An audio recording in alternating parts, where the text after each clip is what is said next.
মাদারীপুরের কালকিনিতে বসবাসের অনুপযোগী হয়ে পড়েছে ভিটেমাটিহীনদের জন্য নির্মাণ করা সরকারি আশ্রয় কেন্দ্র প্রকল্পের ঘরগুলো। 250টি পরিবার থাকার কথা থাকলেও বসবাসের অনুপযোগী হওয়ার অন্যত্র আশ্রয় নিয়েছে 30টিরও বেশি পরিবার। দ্রুত ঘরগুলো মেরামতের দাবি ভুক্তভোগী পরিবারগুলোর। এদিকে বরাদ্দ পেলে প্রয়োজনীয় ব্যবস্থা গ্রহণের আশ্বাস কর্তৃপক্ষের। মাদারীপুরের কালকিনি সংবাদদাতার পাঠানো তথ্যচিত্রে আরও জানাচ্ছেন আবরার মাহি।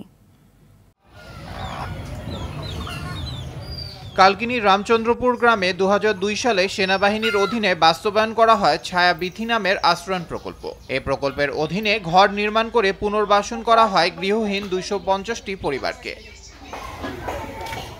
নির্মাণের প্রায় 2 যুগ পেরিয়ে গেলেও কোনো সংস্কার কাজ না হওয়ায় নষ্ট হয়ে গেছে টিনের চালা, বেড়া, আবার কোথাও দাঁড়িয়ে রয়েছে শুধু ঘরের খুঁটিগুলো। এতে চরম দুর্ভোগে দিন পার করছেন বাসিন্দারা। আমরা যদি ঠিক করে থাকতে পারতাম তাহলে তো এর মধ্যে কুকুরও বাস করে না।